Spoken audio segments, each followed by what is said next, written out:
Ralph. Yeah, man. Suicide. Hey, yo.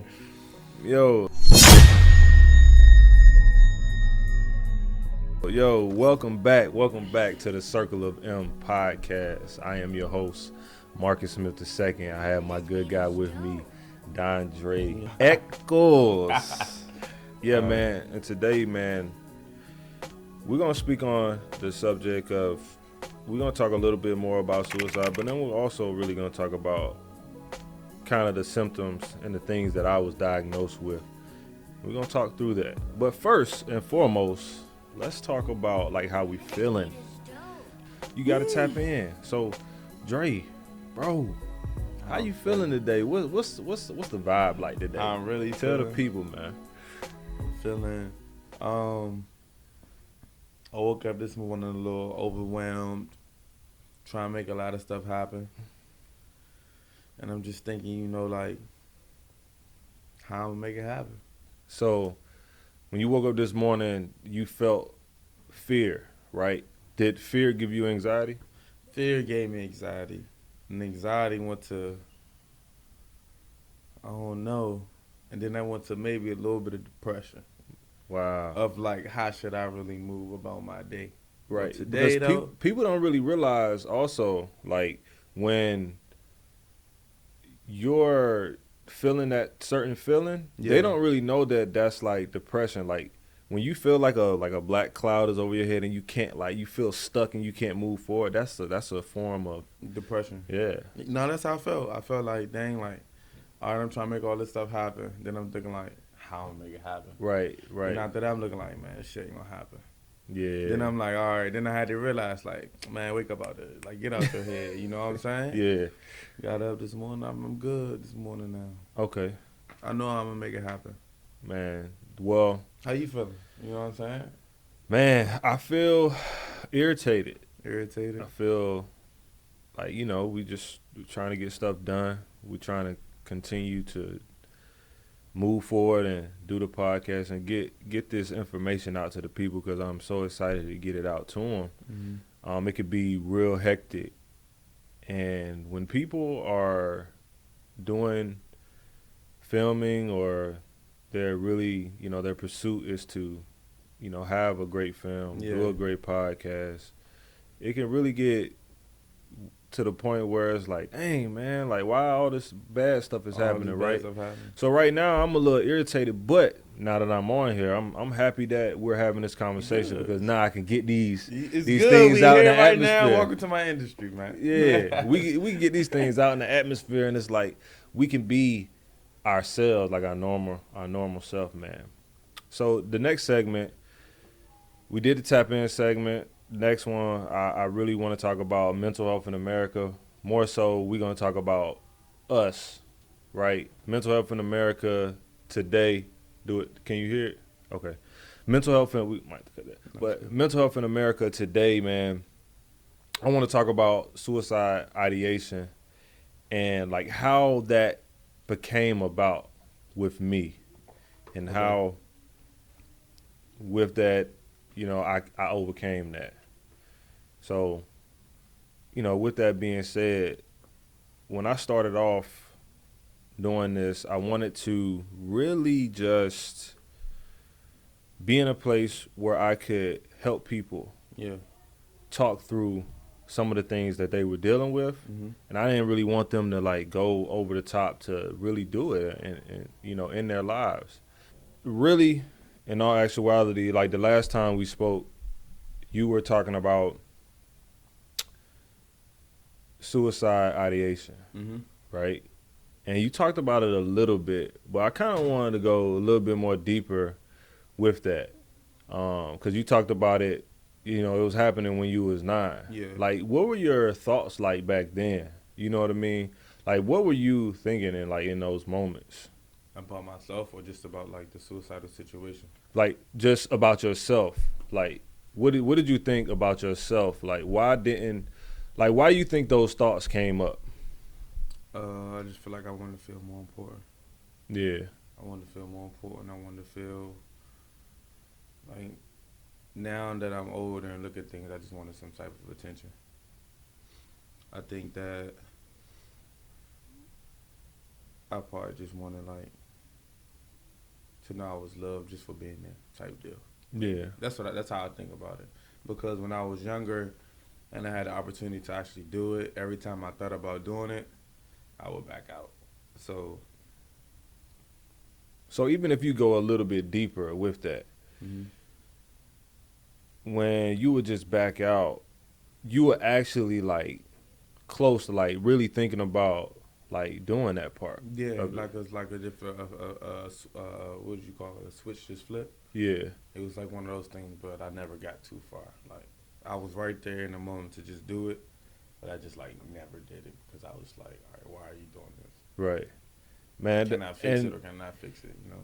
Even with my situation, it was I got all the way to that point, but mine was like later on. Yeah. You know what I mean? And I had masked everything from when I was 8 years old all the way until I was 26, 27. Right? You think about really masking all those issues, you know, as people, when we continue to never talk about what we're dealing with and we mask it from when we're a young person, like I said, it just travels with you, and it's just ignored a little bit longer. Yeah. It's ignored a little bit longer. And the crazy part about it is, just like how we're athletes, right? When we're young, we can roll out of bed and be a spring chicken and just, you know, go run and do whatever we need to do. Yeah. But as you get older, right, you can't do that anymore. I mean, your mind growing at that point. Right. Your mind growing at that point, you starting to really think about stuff into detail, like why this, why that. Right. That's probably what I would say that may come from. You know what I'm saying? That Band-Aid we was talking about last episode. Yeah. The mindset is really, you can't change the mindset, but you have to change the body part of it. You have to start stretching. You have to start doing those things in order to keep your body intact for you to do what you need to do. Yeah. It's the same thing with your mind. You have to work on your mind just as much as you work on body, anything everything. else. And I wasn't doing that. I would just, the things in my mind was just laying dormant. And then those things would pop back up. And then I didn't know how to deal with them. So you have to deal with them in those moments. And because we didn't deal with them, it just traveled with me as I got to the NFL. All right, so what would you say? What would you say was actually the reason that you feel like you got to those points in your life that you wanted to even do that? Man, I mean, it really started when I was 8. I had my first anxiety attack when I was 8. Right, and I know my mom and my dad, I know they remember because they was gone like on like a retreat, or I think they were having dinner or something. Yeah. I was with my grandmother, and I had an anxiety attack, and nobody knew what the hell was wrong with me. Hell, I didn't even know what was wrong with me. They tried to put a blood pressure thing on my arm, but I was having an anxiety attack, because my parents were gone. That Panicking in that moment. Abandonment, abandonment thing that we feel. Yeah. That was one of the moments where I was feeling that. Right. Helpless. So you think about those times, and then once I got to college and how I switched positions and how I wanted to be great at my position, but I thought I sucked. Yeah. I thought I was terrible. So I was like a vegetable at that point. I wouldn't eat. I wouldn't do anything. But I was able to perform at a high level doing that. Yeah. But I couldn't do that anymore when I got to the pros because it was more that they wanted from me. The fans, the coaches. That was a lot of baggage. It was way more because in college, when you're in college, it's a little bit less stress. A little bit less stress. You get the pros. You got money involved. You got the city involved. You got those certain things. So trust me, I understand. Yeah, well, because when you was in college, right, you got somebody paying for your school. School is taken care of. Everything's taken care of. You got to make sure it stays paid for them right there. Right. You go run and you do your thing. You coming back to you go to your dorm. You're gonna have practice. Yep. Everything good. You perform bad. You got coach talking about your scholarship might be taken, or he don't need you, or these type of things. It's just a different field. Like it's more of a It's more pressure, like you just said. It's more pressure. Right. So and then it's getting you prepared for it's really getting you prepared for the next level. So with the NFL, because of that, I had to carry more weight when I got to the pros, and I didn't really know how to deal with that. And so moving forward, like I played for the Eagles 3 years. 2 years played with the Seahawks, right? Seahawks, that was the best organization I ever been a part of. It was, I was actually getting back to what I was doing in college. But there was something that I didn't address that was still weighing on me. And because everything looked so great, and because I had just signed a deal with them and I was going to be where I needed to be as far as football-wise, I was even going to be – I was looking at myself, I was going to sign another contract after that year, right? But I didn't deal with my anxiety and depression. I had that every year, 2017, 2018, I had that every year starting in 2012. 12. So it was like, that was what, every camp it was terrible. 12 was what, sophomore year? Yeah, that was sophomore year. That was sophomore year for me. That was definitely sophomore year for me. So you got dealt with it from that long all the way up until when you that second contract with the Seahawks? Yeah, so you get drafted. I go there. I'm dealing with that. I'm like a vegetable out there on the field. I can't really feel like I can perform like how I want to because of my anxiety or whatever. And then it quickly turned into being depressed because I didn't know how to deal with that. And so think about dealing with that all the way into your 5th year, right, where everything seems great. And I literally feel like I couldn't deal with it anymore. And, for me to take you guys through, like, what happened, I woke up one morning. It's at the point where you feel like you had your suicidal thoughts. Yeah, yeah. I woke up one morning, and I had talked to Allison, my wife, and she was telling me, like, you're dealing with anxiety. And once I realized that, I was like, man, I'm depressed too, right? Because I can't eat anything. I can't do what I want to do. Yeah. And I just thought ending my life was the only thing that would help me at this point. And so I had an anxiety attack in my sleep that morning. And I woke up, and I remember sitting on the bed, man. I was sitting on the bed, and I was looking at my wife. She was pregnant with my daughter at the time. And I'm just looking at her. And I'm like, bruh, I don't want to deal with this no more. So I got up. Can I stop you right there? Yeah. Did you not want to deal with the pressure that the league was giving you, or the pressure that you knew you had coming on into life plus that pressure? Like, was it multiple pressures, or was it just that one thing that's in you? Because now I'm starting to think, like, all right, cool. Like, the lead, then you just said, I got my wife right there and she's pregnant. Yeah. And then I can only imagine that you maybe got the lead, you got your wife, and you still got your family outside of that. Like, what do you think was the overall pressure, or would you say it was all of it? I would say it was 3 things. I would say I was worried about really being there for my wife as far as being in the delivery room when she had the baby because of the strenuous work that we had to do. Like, it's hard to do that in the NFL. If you got a game and your wife having a baby at the same time, you got to choose which one's more important. Right. So that goes. And I was dealing with that too. And then after that, it was the pressure that came with the league because I knew that this was a prove-it year for me. Yeah. And I wanted everything to go perfect. Obviously, life isn't perfect, but that's how I wanted it to be. And I was getting stuck. I was getting really stuck. And I was dealing with the anxiety and I was dealing with the depression, and it was just like, yo, bro, I can't do this no more. This is killing me. When you don't talk, I didn't have a therapist. I didn't have nobody to talk to except for my wife, and all she could do was just try to, wives is like, they don't want to like make it seem like they're doing too much. Yeah. You know what I'm saying? I get what you're saying. She wants to be there for me, but it's like she wants to make sure that, everything else is good too, right? And so I got up.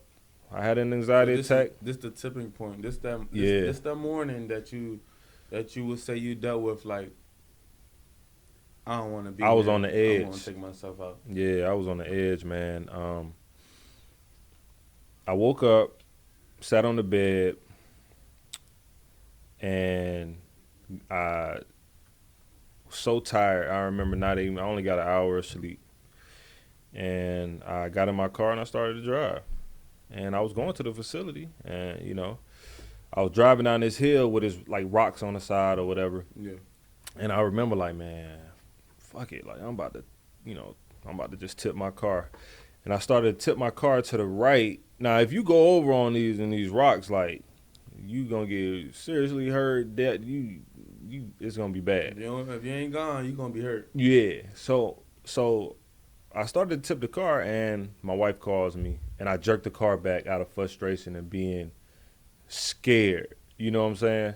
And I was talking to her on the phone, and she was like, "You good? You know, you left you kind of quick, and you know, are you all right?" Yeah. But I'm trying to rush her off the phone to proceed to, you know, what I was gonna do. Like, I was really that far gone, and I rushed and get off the phone, and then I started to do it again.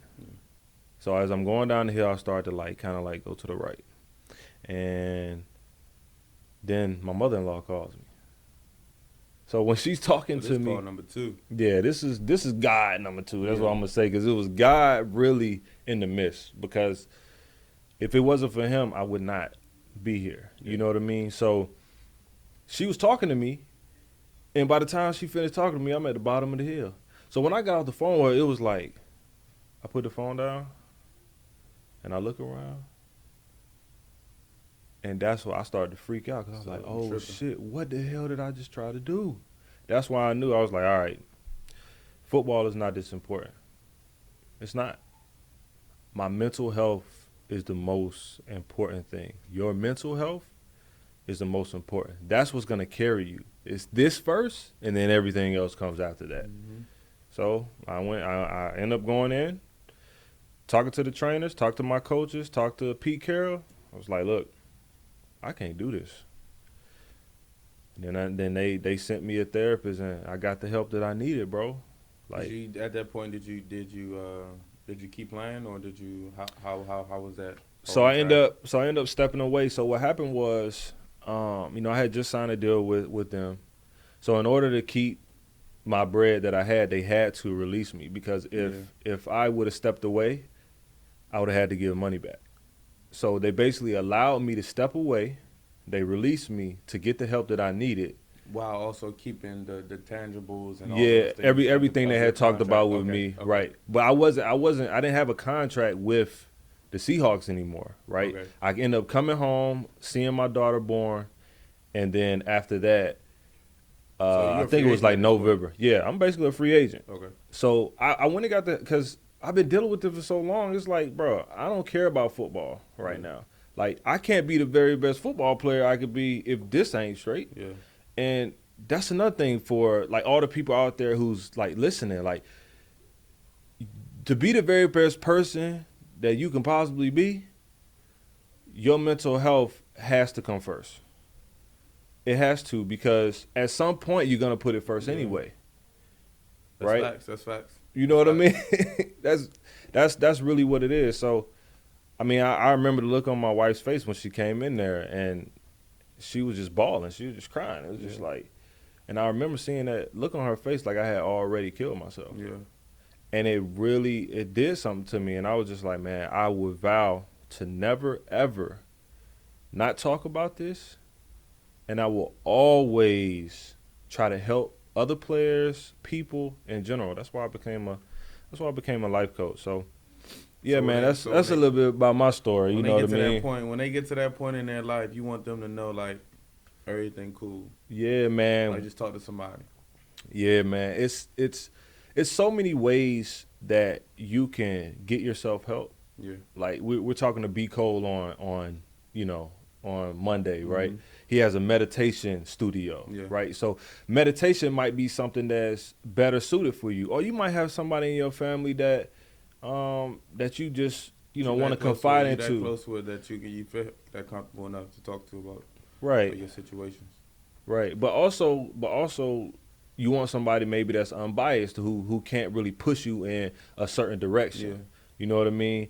And then where I come in at as a life coach, if you want to talk to me, I'm the bridge in between that. Like, all right, we can have the conversation because as a life coach, I can't diagnose. I can't, because that's what therapists do. But you got a conversation to make them even think about these Think things about, too. like, the things that they're dealing with because I've been through And they them can before. put them into perspective themselves.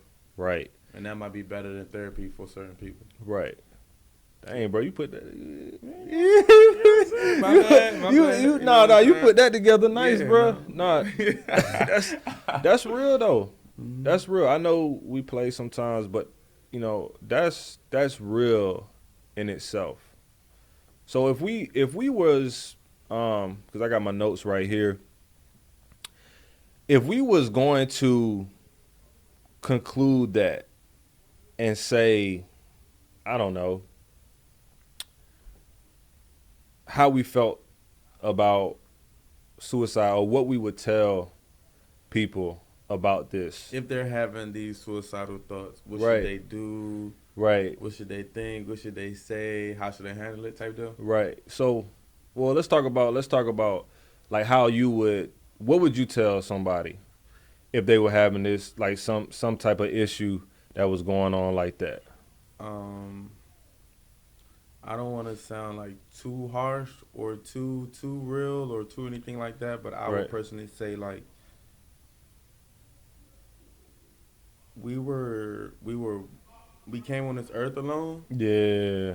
And we're gonna die alone. Yeah. And I think that's the one thing that when you're thinking like all these thoughts, you have to put and realize like emotions are emotions, and that you gotta actually get down to the reality of things is that we're gonna come and we're gonna go one day. Yep.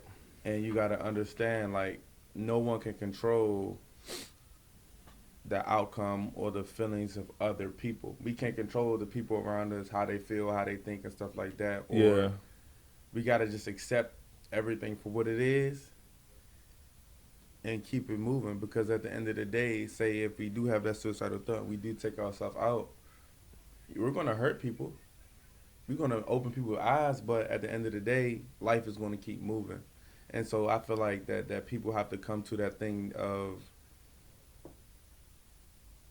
we here alone, and we got a time span on earth, and so more so it's like, am I going to sit here and care about what people think, or I'm going to sit here and more so work on myself and leave a legacy behind? Because at the end of the day, that's all we can do. At the end of the day, it's people feel, but you got to understand that what's important on this earth is that if you're going to be forgotten or you're not. Yeah. So even if you feel like you're non-existent or you are existent, like,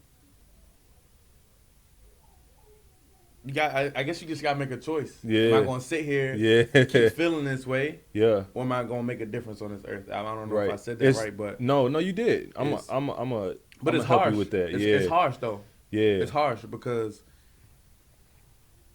emotion is real. Yeah. Our feelings are real too. So it's like, how can I just say that? Because even sometimes myself, I still feel like, dang.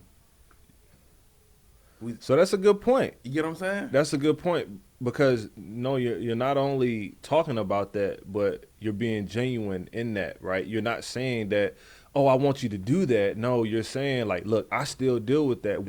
And that's what I would say when it comes to this whole suicide thing, is that you matter. No matter what the situation may be or what's going on, know that you matter, and God placed you on this earth for a reason. Because when you get to that place, you feel like you don't even think about that. You're just thinking about the pain that you're going through. Feeling. But realize that true success is not the where you get to. It's the really the pain and everything that you endure along the way in order to obtain what God has for you. You gotta overcome that. You gotta overcome it. You gotta like push past it. And no, I'm not saying that it's wrong. Yeah. Because you're better here than you are in a casket. You get what I'm saying? And no, it hurt. It don't hurt to say that, but it hurts to say that because I got friends who have. I got a couple friends who have committed suicide. You know, it's the first feeling that I feel. Man. The first feeling I feel is like, I'm hurt. Yeah. And then more so as time goes past, it's like, why you do that? Yeah. Because it comes with like unselfishly, my bad. Unselfishly, it make me feel like, why you make me feel this way? Yeah. Because you didn't have to do that. And then it comes to like, you had control. Yeah. You had control. You thought. Like, well, I thought, but then it comes, so it's like, but I understand you. Yeah. But I understand you too, because I done felt certain type of ways that made me just like not want to be here. Yeah. Just now want to be here. So it's like, Yeah. that's why I say it's like harsh or not harsh, because I'm not biased. I'm more so like, I understand. Like, Real. yeah, I understand both sides. Like, I'd have been there and it'd be like, man, if I get, nobody even care that I'm here. Right. But I've been also time at rock bottom to where those, like, I've been so depressed that it's like, Me too, man. I mean, after Me you too, dealt with bro. injuries can be one of the most crucial things that send you to depression. If you're working so hard to accomplish something and you know this, and you feel like you about to get there and then the injury just take you out. It's like, Bruh. it's not meant for me to be here. It's like, you just think the worst of yourself. But I learned through injuries, honestly, like I can say through injuries, I learned how to cure myself mentally too, because every time I think about, I get into a deep depression or I think about, I can't do this or I can't do that, I think about injuries and how I got to where I am today. It's like, if I went through this surgery and a doctor tell me I'm not supposed to recover in this amount of time and I recover and I come back better, that's a confidence within itself. Like, I can overcome anything. You get what I'm saying? Man, you right. Because when I was in Philly, my second year was the year where I was actually doing pretty well. Yeah. You know what I mean? I was actually earning the respect from my coaches, my teammates, things of that nature. And I remember not playing the first year, and literally I got hurt. Mm-hmm. Like I tore my hamstring, and that battle was the mental battle, That's and one that of the was toughest just. battles that But anyone. you know, we you know, that'll be a great segment really to talk about injuries in general and how that plays on your mental as an athlete too as well. But you know, we gonna chop these up, you know, for the people because it's a lot of content we about to give y'all, man. We about to give y'all a game when it comes to this mental health. But you know, concluding, obviously, that was a great segment. We was talking about suicide ideation. You talked about like what you would tell somebody, and what I would tell somebody is, look, man, you matter, and that it's better for you to be here than to be in a casket, man.